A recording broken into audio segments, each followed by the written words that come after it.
Good morning. On the occasion of World Stroke Day, which is celebrated on 29th October, you listened to our director, Professor Gururaj's message. Now, as a clinician, I want to highlight some of the aspects of the stroke, like identification of stroke, stroke-ready hospital, and what is the importance of medicines, and how to prevent. Now, stroke is sudden onset of any neurological deficits. That is, whatever work we are doing, like using our hands, speaking, walking, vision, if suddenly something causes abnormality or problem in them, so that may be due to stroke.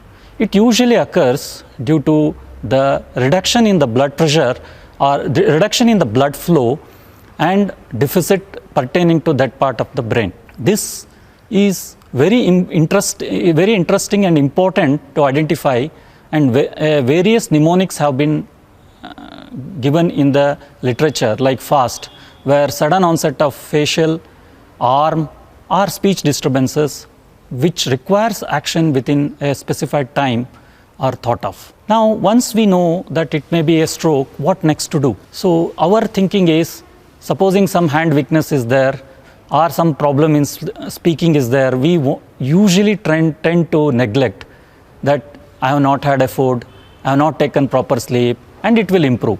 It is not like that. The small things, we should never leave it like that, and we should try to go to a nearby stroke-ready hospital. So what are these stroke-ready hospitals? The stroke-ready hospitals are the hospitals where they can diagnose a stroke whenever patients are coming. That is, they are available, CT scan or imaging facilities available 24 hours. And a trained physician or a neurologist is available who can take a decision regarding the acute therapy. Now, why it is important? There are two types of stroke. One is ischemic stroke and hemorrhagic stroke. In majority of the strokes are due to ischemic stroke, where there is a reduction in the blood flow to the part of a brain.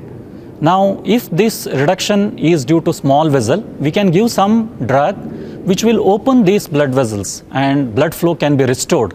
So these treatments can be done up to 4.5 hours after the onset of the stroke. Then there are some strokes due to blockage of the large blood vessels in the brain, and these blood vessels can be opened up by putting wires and a procedure called as angioplasty and stenting. So these procedures, this doctor and hospital should be able to provide or advise to you to go to a nearest hospital.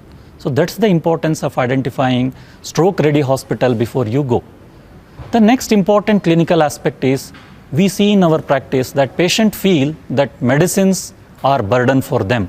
So this is never the case. Medicines are our friends. So the doctor will decide how much time, what medicines and how to take.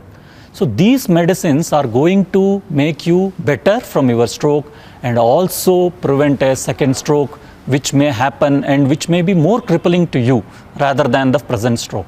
So don't think that these medicines are your burden or enemy, and regularly you take the medicine.